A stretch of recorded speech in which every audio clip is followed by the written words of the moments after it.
Hello everyone. तो आज हम पढ़ने वाले हैं क्लास 10 मैथमेटिक्स एक्सरसाइज 3.5।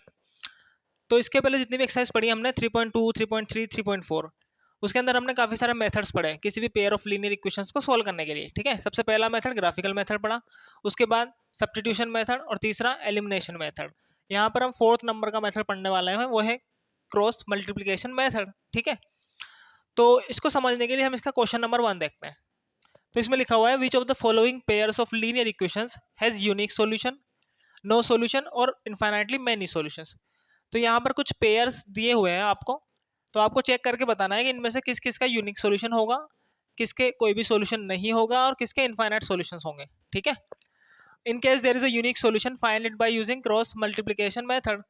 अगर किसी का यूनिक सॉल्यूशन है तो आपको उसे फाइंड आउट भी करना है क्रॉस मल्टीप्लिकेशन मेथड की मदद से। ठीक है, तो सबसे पहले तो चेक कैसे करते हैं, तो आपको पता ही है कि हम A1 B1 C1 A2 B2 C2 की वैल्यूज निकालते हैं और फिर चेक कर सकते हैं आसानी से। ठीक है, तो इसके लिए हमने एक्सरसाइज 3.2 के अंदर एक मेथड पढ़ा था, कंपेयरिंग रेशियो मेथड। ठीक है, तो यहाँ पर हमने इसका क्वेश्चन नंबर 2 लिया है क्योंकि क्वेश्चन नंबर 1 के अंदर जो है यूनिक सोल्यूशन नहीं आएगा, तो हमें सोल्यूशन फाइंड आउट नहीं करना। ठीक है, तो इसलिए हमने क्वेश्चन नंबर 2 लिया है। तो इसको देखें पहले। इसमें लिखा हुआ है 2x + y = 5, 3x + 2y = 8। अब देखें, सबसे पहले हमें A1 B1 C1 A2 B2 C2 की वैल्यू निकालने के लिए सबसे पहले हमें इसे जनरल फॉर्म में लाना होता है। जनरल फॉर्म आपको पता है, किसी भी इक्वेशन की ये जनरल फॉर्म होती है ना, ax + by + c = 0, linear equation in 2 variable. तो यहाँ पर क्या होता है कि इस तरफ हमेशा 0 होता है RHS में, और जितने भी वेरिएबल और कांस्टेंट है वो सब LHS में होते हैं, यानी कि इस तरफ होने चाहिए। तो सबसे पहले तो हमें इस फॉर्म में लेकर आना है। इस फॉर्म में लाने का मतलब सिंपल सा है कि उस तरफ हमें 0 चाहिए, तो सबको इस तरफ लेकर आओ। तो ये 2x प्लस का y, ये जो प्लस का 5 है उसको हम इस तरफ लेकर आ गए तो माइनस का 5 आ गया। ठीक है, इसको भी इस तरफ लेकर आए तो ये 3x प्लस का 2y, ये प्लस का 8 इस तरफ आएगा तो माइनस का 8 मिल गया। ठीक है, अभी जनरल फॉर्म में आ गया। अब आपको क्या करना है, आपको पता ही है, सबसे पहले हम निकालते हैं A1/A2। अब A1 का मतलब x के साथ में क्या है, 2 है। A2 का मतलब x के साथ में क्या है, 3 है। तो A1/A2 मिल गया 2/3। इसी तरीके से B1/B2 निकालें। B1 का मतलब y के साथ में कितना है, तो यहाँ पे y के साथ कुछ भी नहीं है, कुछ भी नहीं है, इसका मतलब 1 लिखा हुआ है। यहाँ पर y के साथ में 2 लिखा हुआ है, तो B1/B2 मिल गया 1/2। अब हम आसानी से चेक कर सकते हैं कि ये दोनों इक्वल है या नहीं है, नहीं है ना, तो हम लिख सकते हैं कि A1/A2 not equal to B1/B2। और ये कौन सी कंडीशन है, जब इक्वेशन का यूनिक सॉल्यूशन मिलता है। तो इस केस में कितने सॉल्यूशन होंगे, एक सॉल्यूशन मिलेगा। ठीक है, यूनिक का मतलब क्या होता है, ओनली 1 सॉल्यूशन। अब इसने कहा है हमसे कि अगर यूनिक सॉल्यूशन है तो आपको फाइंड आउट भी करना है, वो भी क्रॉस मल्टीप्लिकेशन मेथड की मदद से। तो उसके लिए हम क्या करते हैं, पहले इसको मिटा देते हैं।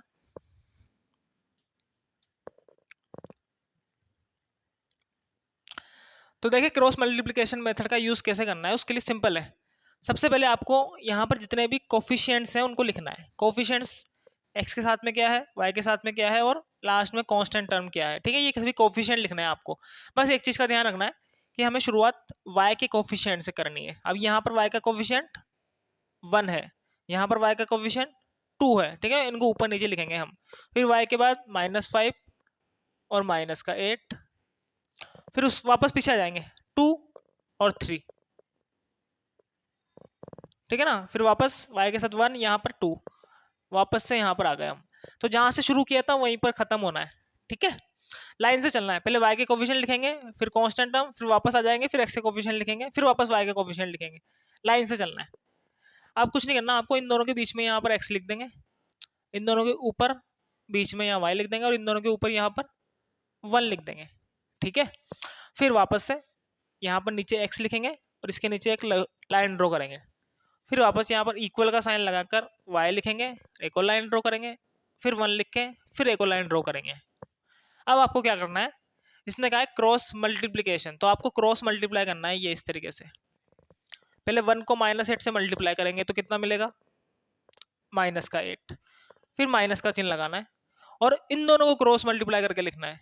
तो 2 × 5 माइनस का 10 मिल जाएगा हमें। ठीक है ना, क्योंकि यह माइनस का चिन्ह था। फिर वापस इसको क्रॉस मल्टीप्लाई करें, 3 × 5 = 15, और वो भी माइनस का, क्योंकि यहाँ माइनस का 5 है।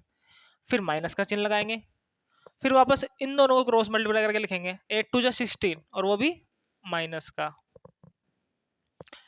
एक चीज ध्यान रखें, यहाँ पर हम पहले हमेशा इस वाले को मल्टीप्लाई करते हैं, ठीक है ना, उसके बाद इस वाले को मल्टीप्लाई करते हैं। पहले इसको मल्टीप्लाई करेंगे, फिर माइनस का चिन्ह लगा के इसको मल्टीप्लाई करेंगे। वापस से 2 2 जा 4, फिर माइनस 3 1 जा 3। अब सिंपल सा है, इसको सोल्व करते चलें। देखिए माइनस का 8 ऐसा का ऐसा, माइनस और माइनस, प्लस का 10, फिर इक्वल, ये माइनस का 15 ऐसा का ऐसा लिख दिया हमने, माइनस माइनस प्लस का 16, फिर 1, 4 माइनस 3 विच इज 1। ठीक है, अब देखें यहाँ पर ये 10 माइनस 8 लिखा हुआ है ना, तो 10 माइनस 8 कितना मिलता है 2। इसी तरीके से 16 माइनस 15 1 मिल गया, और 1 को 1 से डिवाइड करेंगे तो 1 ही मिलेगा। अब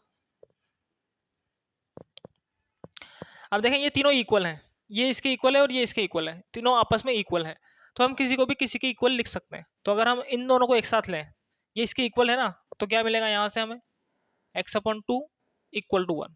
ठीक है ना, हमने इन दोनों को ले लिया, तो ये 2 ऊपर जाके मल्टीप्लाई हो जाएगा, तो x इक्वल टू 2 1 जा 2, 2 मिल जाएगा हमें। उसी तरीके से अगर हम इन दोनों को इक्वल लिख लें, ये दोनों भी तो इक्वल है आपस में, तो क्या मिलेगा यहाँ से हमें, यही मिलेगा।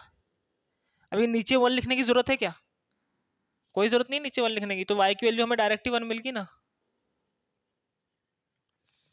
तो इस तरीके से आपको सॉल्यूशन मिल जाएगा, ठीक है ना। तो हमें x की वैल्यू 2 और y की वैल्यू 1 मिल गई यहाँ पे सॉल्यूशन। तो आप इसे नोट करें। तो फर्स्ट का फोर्थ क्वेश्चन देखें, इसमें लिखा हुआ है x माइनस 3y माइनस का 7 equal to 0, 3x minus 3y minus का 15 इक्वल टू 0। अब यहाँ पर हमें पहले ही जनरल फॉर्म में दिया हुआ है, ठीक है ना, इस तरफ 0 दिया हुआ है और सब कुछ इस तरफ है, तो हमें इसे कन्वर्ट करने की जरूरत नहीं है, तो हम डायरेक्ट सॉल्यूशन स्टार्ट कर सकते हैं। सबसे पहले क्या करते हैं हम, a1/a2 निकालते हैं ना, तो a1/a2।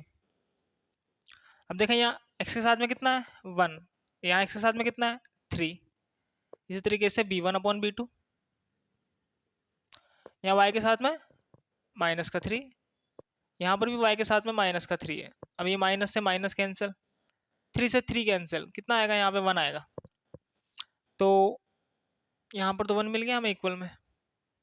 अब ये दोनों इक्वल आ रहे हैं या नहीं आ रहे हैं, देखें a1/a2 not equal to p1/b2। अब ये कौन सी कंडीशन है, जब यूनिक सॉल्यूशन होता है तो हम लिख सकते हैं कि यूनिक सॉल्यूशन, ठीक है।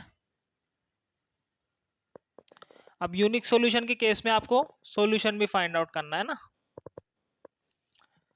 तो आपको पता ही है क्या करना है। सबसे पहले क्या करते हैं, ये कोफिशिएंट्स लिखते हैं हम, वो भी y से स्टार्ट करते हैं।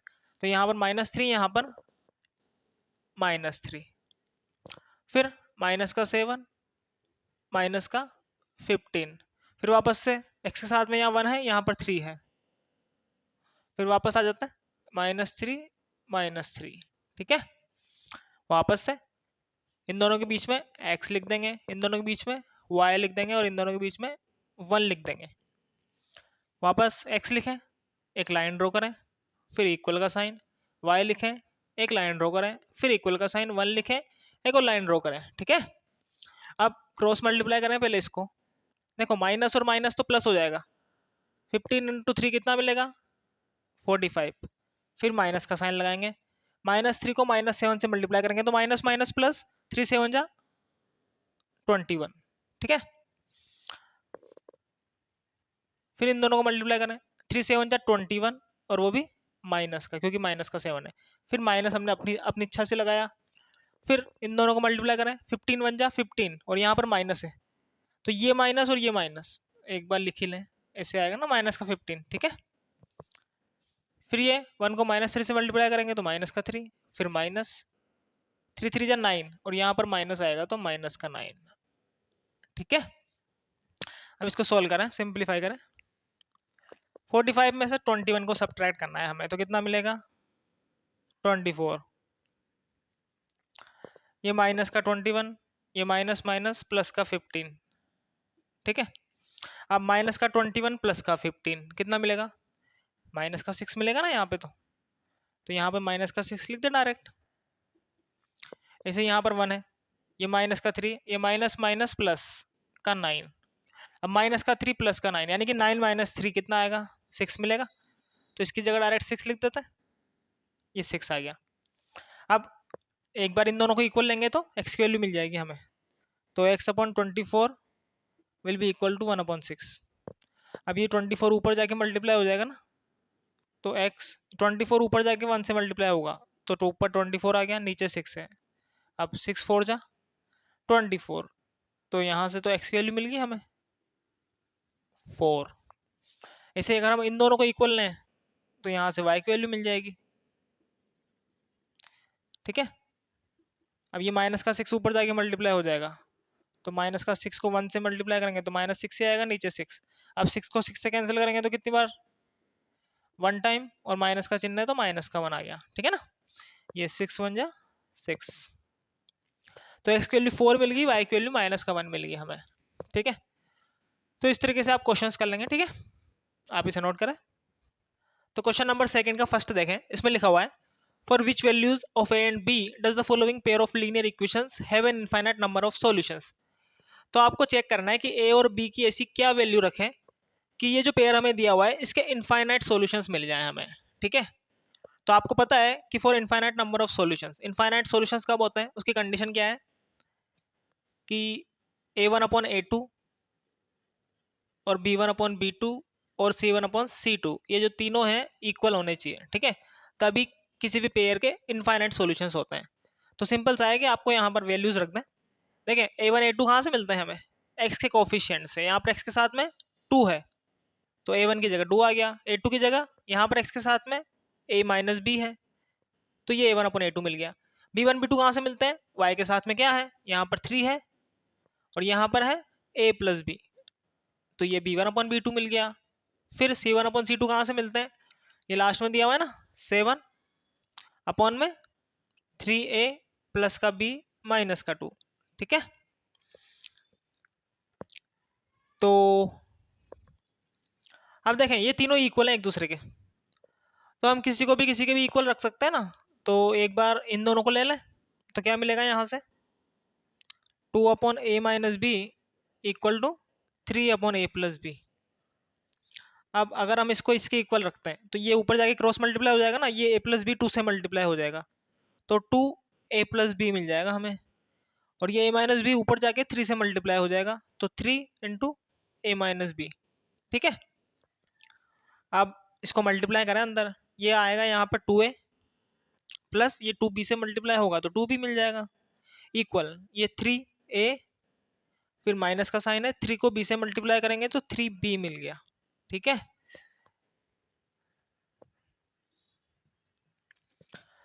अब इसको इस तरफ लेकर आए और इसको इस तरफ लेकर आए, तो ये जो माइनस का 3b है इसको हम इस तरफ लेकर आ रहे हैं, तो ये प्लस का हो जाएगा, प्लस का 3b। और ये जो प्लस का 2a है उसको हम इस तरफ लेकर जा रहे हैं, तो ये माइनस का हो गया, ठीक है। ये प्लस का 2 है उस तरफ गया तो माइनस हो गया। अब 2b प्लस 3b यहाँ से तो हमें 5b मिल जाएगा, और 3a में से 2a को सब्ट्रैक्ट करेंगे तो यहाँ से हमें a मिल जाएगा, तो a की वैल्यू मिल गई हमें 5b, ठीक है। इसको हम इक्वेशन 1 मान लेते हैं, ठीक है। अब ये तो हमने इन दोनों को इक्वल रखा था ना, अब इन दोनों को इक्वल करें, यहाँ से क्या मिलेगा, तो 3/a plus b equal to 7/3a plus का b माइनस का 2, ठीक है। अब इसको भी सिंप्लीफाई करें, ये 3 इससे मल्टीप्लाई होगा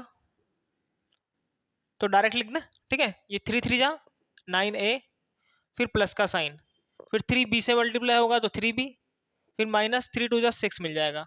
इस तरीके से ये ऊपर जाके मल्टीप्लाई हो जाएगा तो 7a, फिर प्लस 7 को b से मल्टीप्लाई करेंगे तो 7b मिल जाएगा, ठीक है ना। तो हमने इसको इससे मल्टीप्लाई करके लिख दिया और इसको इससे मल्टीप्लाई करके डायरेक्ट लिख दिया यहाँ पे, ठीक है। अब वापस से इसको सिंप्लीफाई करें तो इसको इस तरफ लेकर आ जाए तो 9a, ये प्लस का 7 इस तरफ आएगा तो माइनस का 7 है, ये 3b, ये प्लस का इस तरफ आएगा तो माइनस का 7b, और माइनस का 6 इक्वल का 0, ठीक है। अब यहाँ से 9a माइनस 7 है तो 2a मिल जाएगा यहाँ से हमें, और 3b माइनस 7b तो माइनस का 4b माइनस का 6 इक्वल टू 0। अब अगर हम ये जो ए की वैल्यू हमें यहाँ से मिली ए इक्वल टू 5b, अगर हम इसको यहाँ पर रखते हैं तो हमें यहाँ से v की वैल्यू मिल जाएगी, ठीक है। तो हम लिख सकते हैं पुट द वैल्यू ऑफ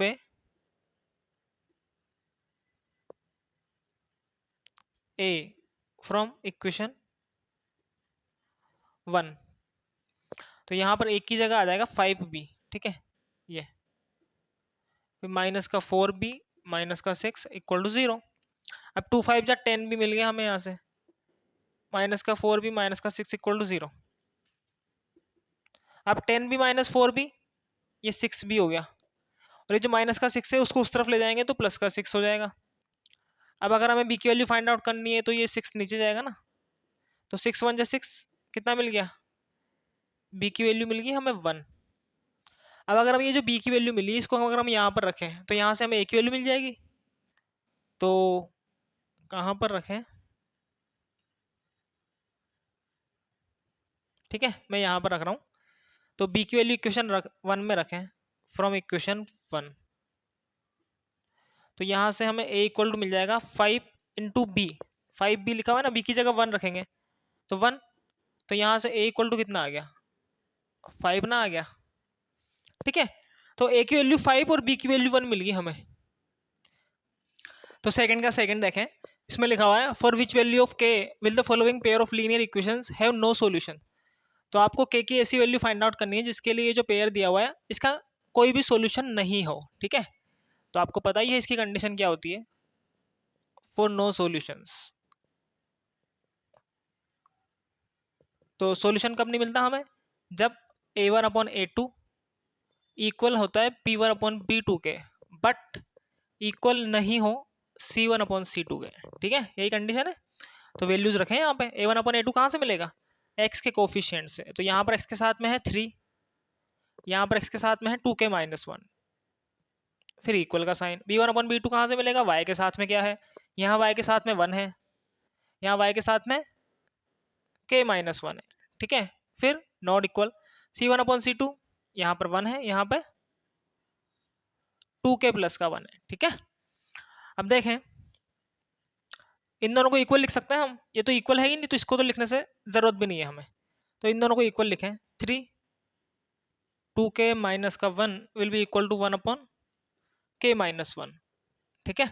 अब इसको क्रॉस मल्टीप्लाई करेंगे, ऊपर जाके इस 3 से मल्टीप्लाई हो जाएगा, तो 3 इंटू के माइनस 1, और ये 2k माइनस 1 ऊपर जाके 1 से मल्टीप्लाई हो जाएगा, तो 2k माइनस 1 को 1 से मल्टीप्लाई करेंगे तो वही मिलेगा हमें, ठीक है। 3 को पहले कैसे मल्टीप्लाई करें, तो 3k, फिर माइनस का साइन, 3 को 1 से मल्टीप्लाई करें तो 3 1 जा 3 इक्वल का 2k माइनस 1। इसको इस तरफ लेकर आए तो 3k, ये प्लस का 2k इस तरफ आया तो माइनस का 2k, ये माइनस का 3 उस तरफ गया तो प्लस का 3, ठीक है। अब 3k माइनस का 2k k मिल जाएगा, और 3 माइनस 1 2 मिल जाएगा, तो k की वैल्यू 2 मिल गई हमें, ठीक है। आप चाहे तो रख के चेक कर सकते हैं, अगर हम k की वैल्यू 2 रखेंगे तो यहाँ पर तो मिल जाएगा 2 2 जा 4 माइनस 1, यहाँ पे 3 अपॉन 3 यानी कि 1 मिल जाएगा यहाँ पर, ठीक है। यहाँ पर क्या मिलेगा 2 माइनस 1 1 अपॉन 1, यहाँ पर भी 1 मिलेगा, और यहाँ पर 2 रखेंगे तो 2 2 जा 4 प्लस 1 5 मिलेगा, यानी कि 1 अपॉन 5 मिल जाएगा। तो ये दोनों इक्वल हैं और ये इसके इक्वल नहीं है, इसका मतलब ये कंडीशन को सेटिस्फाई कर रहा है ना, इसका मतलब ये जो पेयर है इसका कोई भी सॉल्यूशन नहीं मिलेगा, ठीक है। ये चेक करने की जरूरत नहीं है बट।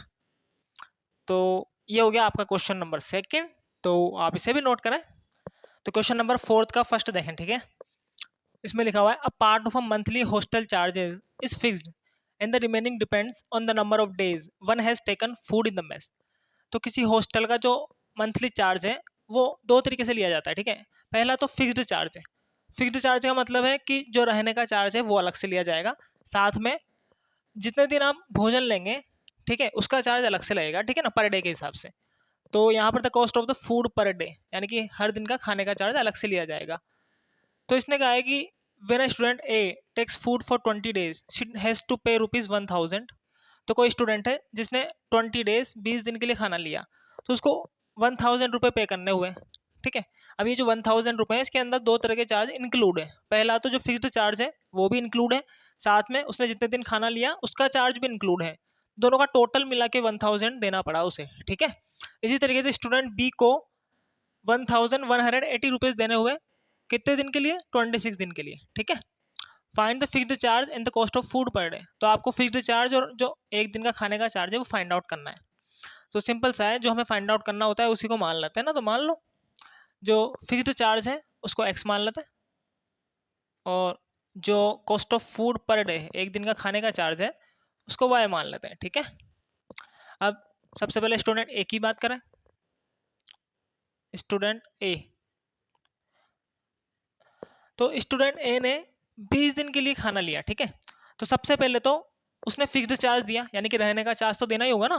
तो पहले तो उसने x रुपए दिए, साथ में उसने जितने दिन खाना लिया उसका चार्ज भी देना होगा। अब एक दिन का खाने का चार्ज कितना है, y रुपए, तो 20 दिन का कितना हो जाएगा, 20y हो जाएगा। ठीक है, जैसे कि अगर एक दिन का 40 रुपीज होता तो 2 दिन का कितना हो जाता, 80 रुपीज होता ना। तो ये 80 कहाँ से आया, 2 इंटू 40। ठीक है, ऐसे 3 दिन का करना होता तो 3 इंटू 40 रुपीज हो जाता। उसको कितने दिन का देना है, 20 डेज का, और एक दिन का कितना है y, तो कितना हो जाएगा 20 इंटू y। ठीक है, तो पहले तो उसने रहने का चार्ज दिया, उसके बाद खाने का चार्ज दिया 20y, और ये जो टोटल चार्ज है वो उसको 1000 रुपये देना हुआ। ठीक है, तो ये टोटल 1000 के इक्वल है। तो यहाँ से तो हमें मिल जाएगी इक्वेशन नंबर 1। इसी तरीके से स्टूडेंट बी की बात करें, तो स्टूडेंट बी ने कितने दिन खाना लिया, उसने 26 डेज यानी कि 26 दिन के लिए खाना लिया। तो सबसे पहले तो उसने फिक्स चार्ज दिया हुआ रहने का चार्ज। ठीक है, उसके बाद खाने का चार्ज दिया, तो 26 दिन का खाने का चार्ज कितना हो गया 26y। ठीक है, और ये जो टोटल दिया हुआ है वो हमें दिया हुआ है 1180 के इक्वल। ठीक है, यहाँ से हमने इक्वेशन नंबर 2 बना ली। अभी जो क्वेश्चन नंबर 4 है, इसमें हमसे कहा है कि आप चाहें जिस मेथड से सोल्व कर सकते हैं। ठीक है, तो सब्स्टिट्यूशन, एलिमिनेशन या फिर क्रॉस मल्टीप्लिकेशन, तो इन तीनों मेथड में से किसी भी मेथड से आप सोल्व कर सकते हैं, आपको जो भी इजी लगता है।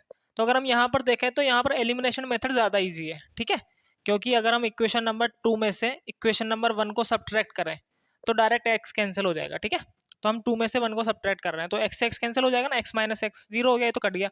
26y माइनस का 20y तो कितना आएगा 6y, और 1180 में से 1000 को सब्ट्रैक्ट करेंगे तो 180 मिल जाएगा हमें। ये जो 6 से मल्टीप्लाई में वो कहाँ जाएगा, ऑब्वियसली डिवाइड में जाएगा। तो 180 को 6 से डिवाइड करें तो 6 3 जा 80, तो यहाँ पे 30 यानी कि 30 मिल गया y की वैल्यू। ठीक है, अभी अगर हम ये y की जो वैल्यू है इसको हम इक्वेशन नंबर 1 में रखें तो यहाँ से हमें x की वैल्यू मिल जाएगी। सो 1 में या फिर 2 में भी रख सकते हैं आप चाहें तो। From equation 1 what we have x plus 20y, 20 into y, तो y की जगह तो 30 मिल गया ना हमें, तो 30 रख दें, और इक्वल में 1000 है। ठीक है, अब ये 20 इंटू 30 यहाँ से कितना मिल जाएगा 600, इक्वल में 1000। अब ये प्लस का उस तरफ गया तो माइनस हो गया। अब 1000 में से 600 को सब्ट्रैक्ट करेंगे तो 400 मिल जाएगा, तो हमें x की वैल्यू मिल गई 400। अब हमने x और y किसको माना था, फिक्स्ड चार्ज, तो लास्ट में एक लाइन लिख देंगे आप कि हैंस द फिक्स्ड चार्ज, यानी कि जो रहने का चार्ज है वो कितना है यहाँ पर 400 रुपीज। ठीक है, साथ में the cost of the food per day, जो एक दिन का खाने का चार्ज है वो कितना देना होगा यहाँ पर 30 रुपीज। ठीक है, तो ₹30। तो क्वेश्चन नंबर 4 का थर्ड क्वेश्चन देखें। ठीक है, तो इसका जो क्वेश्चन नंबर सेकंड है, 4 का सेकंड, वो फ्रैक्शन वाला क्वेश्चन है, और फ्रैक्शन वाले क्वेश्चन हमने पहले कर चुके हैं। ठीक है ना, तो उसको आप कर लेंगे।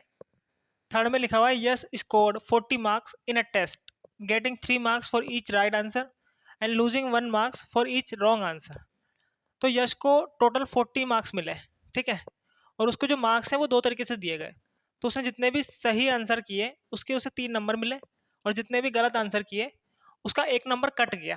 ठीक है ना, had 4 marks been awarded for each correct answer and 2 marks been deducted for each incorrect answer, then Yash would have scored 50 marks।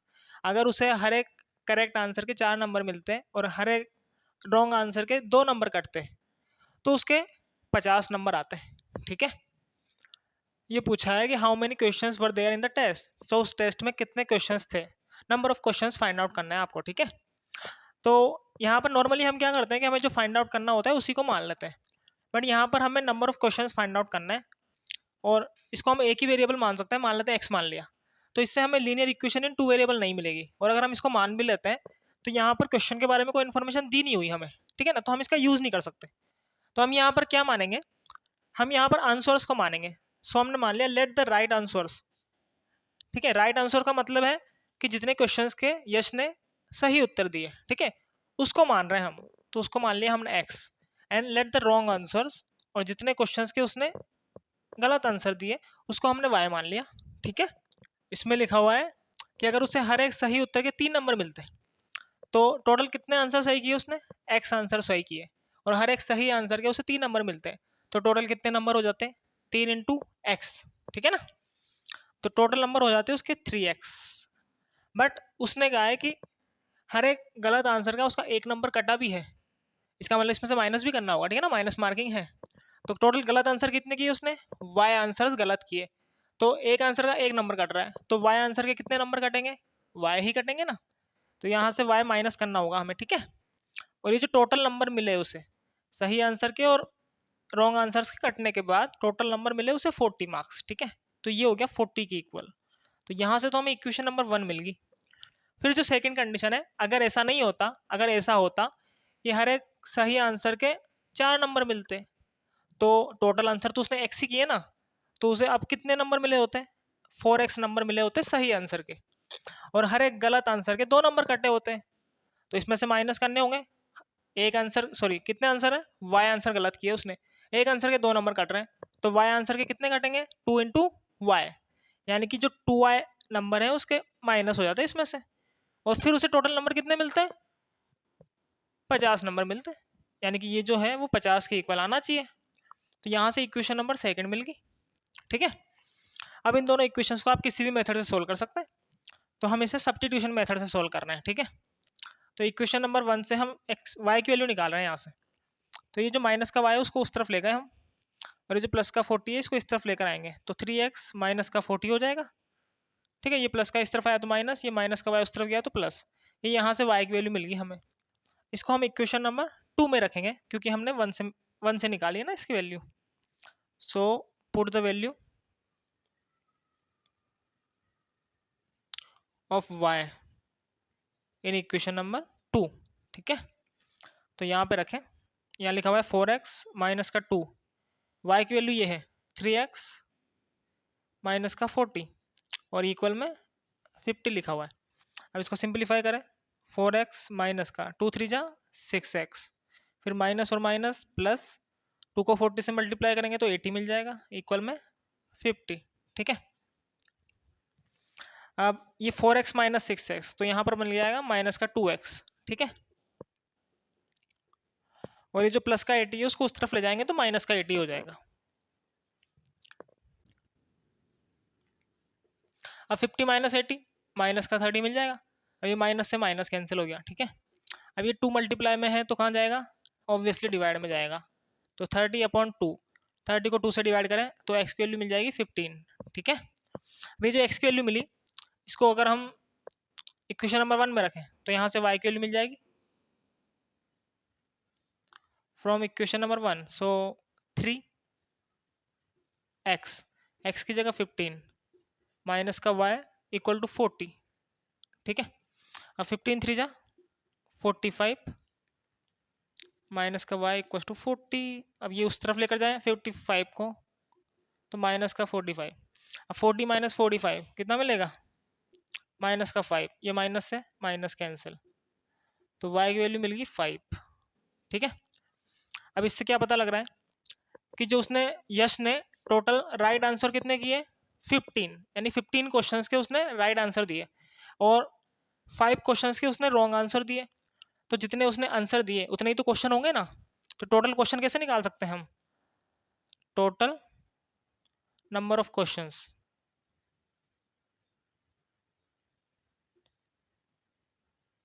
X और वाई को ऐड कर दें, ठीक है।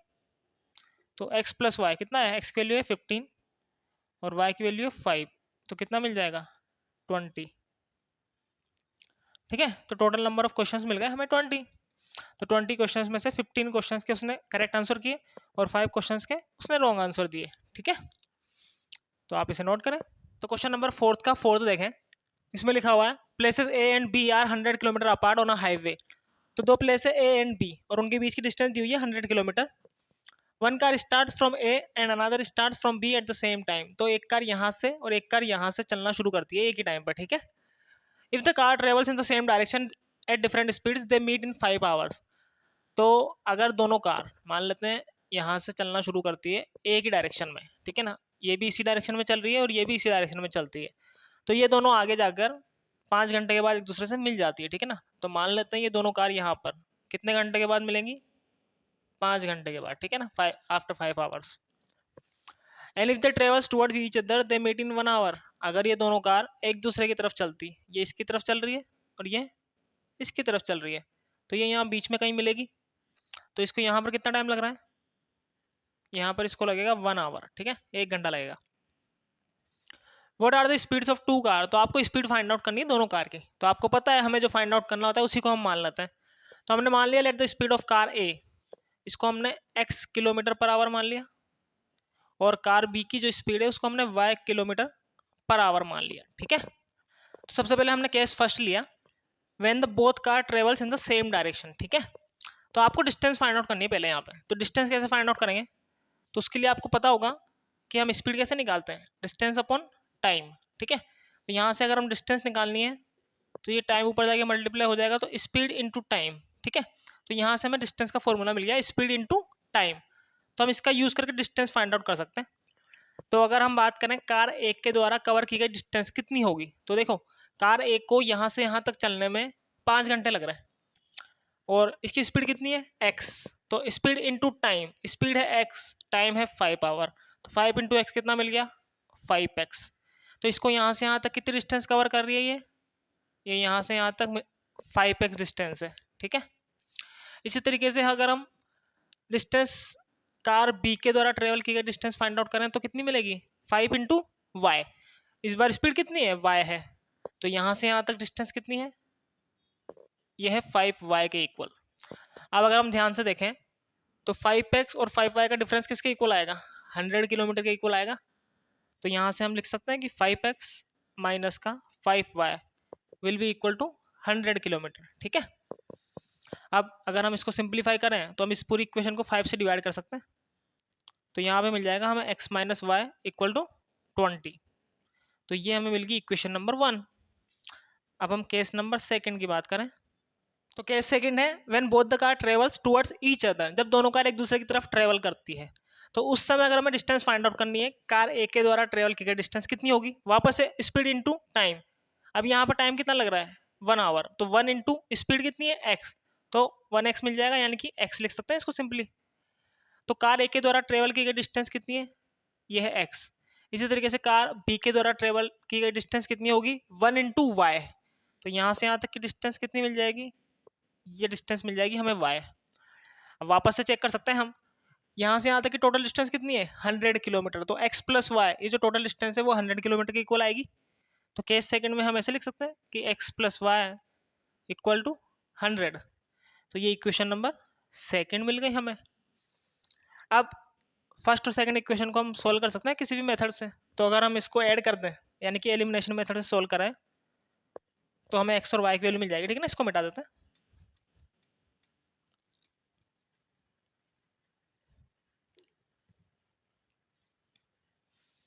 सो 1 प्लस 2, अगर हम 1 और 2 को ऐड करें तो x और x 2x, प्लस का y और माइनस का y कैंसिल हो जाएंगे, और 100 और प्लस 20 तो 120, ठीक है। अब ये 2 मल्टीप्लाई में है तो कहाँ जाएगा डिवाइड में, तो 120 अपॉन 2, 120 को 2 से डिवाइड करें कितना आएगा, तो x की वैल्यू मिल जाएगी यहाँ से हमें 60। इस x की वैल्यू को अगर हम यहाँ रखें, x की वैल्यू 60 है तो 60 उस तरफ जाएगा तो 100 माइनस 60, y की वैल्यू कितनी आ जाएगी 40। तो from equation number 2 y equal to 40 मिल जाएगा हमें, ठीक है। तो x मिल गया, y मिल गया। अब हमने x किसको माना, x माना हमने स्पीड ऑफ कार है, तो लास्ट में आप एक लाइन लिख देंगे, so the speed of car है equal to 60 kilometre per hour and the speed of car B equal to 40 kilometre per hour, ठीक है। तो ये हो गया आपका क्वेश्चन नंबर 4, तो आप इसे नोट करें। तो क्वेश्चन नंबर 4 का लास्ट क्वेश्चन देखें, इसमें लिखा हुआ है the area of a rectangle gets reduced by 9 square unit if its length is reduced by 5 units and breadth is increased by 3 units. तो किसी रेक्टेंगल का एरिया 9 यूनिट कम हो जाता है अगर उस रेक्टेंगल की लेंथ को हम 5 यूनिट रिड्यूस कर दें, यानी कि कम कर दें, और उसकी जो ब्रेथ है उसको हम 3 यूनिट इंक्रीज कर दें। ठीक है, if we increase the length by 3 unit and breadth by 2 units the area increases by 67 square units. ठीक है, तो अगर हम उसकी लेंथ और ब्रेथ को 3 यूनिट और 2 यूनिट, ठीक है ना, लेंथ को 3 यूनिट और ब्रेथ को 2 यूनिट इंक्रीज करें तो उसका जो एरिया है वो 67 स्क्वायर यूनिट बढ़ जाएगा। Find the dimensions of the rectangle. तो आपको रेक्टेंगल की डायमेंशंस फाइंड आउट करनी है। अब डायमेंशंस का मतलब क्या है? डायमेंशंस का मतलब है उसकी लेंथ और ब्रेथ। ठीक है, तो सबसे पहले हमें जो फाइंड आउट करना होता है उसी को हम मान लेते हैं। तो यहाँ पे हमने मान लिया let the length of the rectangle equal to x and breadth of the rectangle equal to y मान लिया इसको हमने। ठीक है, अब आपको पता होगा कि जो रेक्टेंगल है उसका एरिया क्या होता है। जो रेक्टेंगल का एरिया है वो सिंपल सा है, लेंथ इनटू ब्रेथ। अब यहाँ पर लेंथ को क्या माना है हमने? x, तो यहाँ पर इसकी जगह तो x आ जाएगा और ब्रेथ की जगह y आ जाएगा। ठीक है, अब इसको मल्टीप्लाई लगाने की जरूरत है क्या बीच में? इसे लिख सकते हैं इसको हम, ये एक्स वाई। तो ये उसका एरिया मिल गया हमें। बट इसने कहा है कि अगर हम लेंथ को 5 यूनिट रिड्यूस कर दें, यानी कि जो लेंथ है अभी कितनी है? x है, इसको 5 यूनिट कम करना है, तो इसको 5 यूनिट कम कर दिया, और जो इसकी ब्रेथ है उसको हम 3 यूनिट इंक्रीज कर दें, यानी कि अभी कितनी है? y है, तो अगर हम इसको 3 यूनिट बढ़ा दें तो y प्लस 3 हो जाएगी। तो अब जो एरिया मिलेगा वो हमें ये मिलेगा, लेंथ इनटू ब्रेथ। ठीक है, पर उसने कहा है कि ये जो आपको एरिया मिलने वाला है वो पहले वाले एरिया से कितना कम है? जो एरिया है वो रिड्यूस हो रहा है 9 यूनिट, यानी कि ये वाला एरिया जो था इससे 9 यूनिट कम मिलेगा आपको, यानी कि ये एक्स वाई माइनस का 9 के इक्वल होगा। ठीक है, सेम टू सेम उसने कहा कि अगर उसकी जो लेंथ है उसको हम 3 यूनिट इंक्रीज कर दें, तो जो लेंथ है उसको हमने 3 यूनिट इंक्रीज कर दिया, तो ये लेंथ मिल गई हमें एक्स प्लस 3, और अगर उसके ब्रेथ को हम 2 यूनिट इंक्रीज कर दें तो अब ब्रेथ कितनी हो जाएगी? Y plus 2। ठीक है, तो अब जो हमें एरिया मिलेगा वो यहाँ से मिलेगा, लेंथ इंटू ब्रेथ। बट उसने फिर कहा कि जो एरिया है वो इंक्रीजेस बाय 67 यूनिट्स, तो एरिया जो है इस वाले एरिया से 67 यूनिट ज़्यादा मिलेगा आपको इस बार। इसका मतलब ये जो एरिया है वो इस वाले एरिया से कितना यूनिट ज़्यादा है? 67 यूनिट ज़्यादा है। ठीक है, तो यहाँ से हमें दो इक्वेशंस मिल जाएगी, तो इसको सिंप्लीफाई कर लें। इसको मल्टीप्लाई करें तो x इंटू, पहले एक्स वाई से मल्टीप्लाई होगा, फिर प्लस का साइन है, फिर x 3 से मल्टीप्लाई होगा तो 3 इंटू एक्स, फिर -5 को y से मल्टीप्लाई करेंगे तो माइनस का 5y, फिर -5 को 3 से मल्टीप्लाई करेंगे तो माइनस का 5 3 जा 15, यहाँ पर मिल जाएगा एक्स वाई माइनस का 9। ठीक है, तो ये एक्स वाई से एक्स वाई कैंसिल हो जाएगा, ये मिल गया 3x माइनस का 5y, ये माइनस का 9 इस तरफ आएगा तो प्लस का 9 हो जाएगा, और माइनस का 15 और प्लस का 9 कितना मिलेगा? माइनस का 6 इक्वल का 0। ये मिल गया हमें इक्वेशन नंबर 1। ठीक है, इस तरीके से इसको भी सिंप्लीफाई करें, पहले x को y से मल्टीप्लाई करेंगे तो xy मिलेगा, फिर प्लस का साइन, x को 2 से मल्टीप्लाई करेंगे तो 2x, फिर 3 को y से मल्टीप्लाई करेंगे तो 3y, फिर प्लस ये 3 2 जा 6, और एक्स वाई प्लस का 67, वापस एक्स वाई से एक्स वाई कैंसिल हो जाएगा। अब ये 2x प्लस का 3y, ये प्लस का 67 इस तरफ आएगा तो माइनस का हो जाएगा। ठीक है, ये आएगा ना प्लस का 6 माइनस का 67, बट 6 माइनस 67 क्या मिलेगा? यहाँ से हमें माइनस का 61 मिलेगा, तो इस पूरे की जगह हम ऐसे लिख सकते हैं माइनस का 61 इक्वल का 0। इसको हमने इक्वेशन नंबर 2 बोल दिया। अब इन दोनों इक्वेशंस को सोल्व करना है हमें, इक्वेशन नंबर 1 और इक्वेशन नंबर 2 को। तो हमारे पास काफी सारे मेथड है। ठीक है, substitution method, elimination method, cross multiplication method. तो अभी हम क्रॉस मल्टीप्लिकेशन मेथड से सोल्व करेंगे इसको। ठीक है, क्योंकि ये जनरल फॉर्म में दिया हुआ है वैसे भी।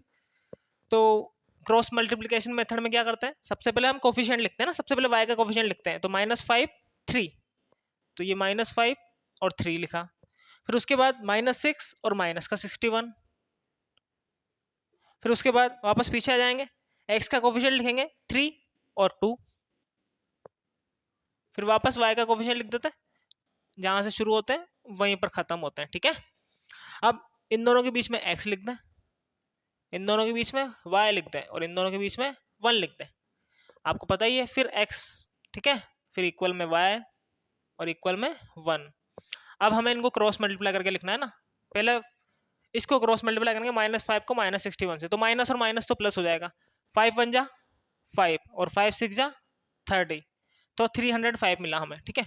फिर माइनस का साइन लगाते हैं और इन दोनों को क्रॉस मल्टीप्लाई करके लिखते हैं। 3 6 जा 18, तो ये माइनस का 18 आएगा क्योंकि यहाँ माइनस है, बट यहाँ पे एक माइनस पहले से है, तो माइनस और माइनस प्लस नहीं हो जाएगा, ठीक है। फिर वापस इसको क्रॉस मल्टीप्लाई करेंगे, 6 2 जा 12, और वो भी माइनस का क्योंकि यहाँ माइनस का 6 है। फिर माइनस का चिन्ह लगाएंगे और इन दोनों को क्रॉस मल्टीप्लाई करके लिखेंगे। तो 61 को 3 से मल्टीप्लाई करेंगे तो 3 1 जा 3 और 3 6 जा 18, तो 183 मिलेगा। बट क्योंकि यहाँ माइनस का चिन्ह, तो यहाँ माइनस का मिलना चाहिए था ना, और एक माइनस पहले से है, तो माइनस और माइनस प्लस हो जाएगा। फिर वापस से 3 3 जा 9, फिर माइनस 5 2 जा 10, और जो 10 है वो माइनस का आएगा, बट फिर माइनस है तो माइनस और माइनस प्लस का 10, ठीक है। वापस से देखें 305 और 18 को ऐड करें, कितना आ रहा है 323। फिर y अपॉन 183 में से 12 को सब्ट्रैक्ट करना है, तो 171 और 1 अपॉन 19। अब एक बार हम इन दोनों को साथ में लें तो यहाँ से हमें x की वैल्यू मिल जाएगी 323 अपॉन में 1 अपॉन 19, ठीक है। ये नीचे से ऊपर जाके मल्टीप्लाई हो जाएगा, तो x इक्वल टू, इसको 1 से मल्टीप्लाई करेंगे तो यही मिलेगा 323 अपॉन में 19। अब इसको कैंसिल करें 19 से, तो 19 से कम 19, यहाँ पे बचेगा 13 33, 19 7 133, ठीक है। तो x की वैल्यू मिल गई हमें 17। इसी तरीके से इन दोनों को एक साथ लिखें तो यहाँ से y की वैल्यू मिल जाएगी y अपॉन 171 1 अपॉन 19। ये 171 ऊपर जाके 1 से मल्टीप्लाई हो जाएगा तो 171 ही मिलेगा, और अपॉन में 19 है, इसको भी कैंसिल करें तो ये तो 9 आ गया डायरेक्ट, ठीक है। तो x की वैल्यू मिल गई 17, y की वैल्यू मिल गई 9। तो लास्ट में एक लाइन लिख देंगे आप कि जो length of the rectangle equal to 17 unit and breadth of the rectangle equal to 9 unit, ठीक है। तो ये आपकी एक्सरसाइज 3.5 खत्म हो चुकी है। अगर आपको इस एक्सरसाइज से रिलेटेड कोई भी डाउट है तो आप कमेंट जरूर करें, ठीक है। हम कोशिश करेंगे कि उसका जल्दी से जल्दी आंसर दें, और मिलते हैं नेक्स्ट एक्सरसाइज में। तब तक के लिए बाय बाय।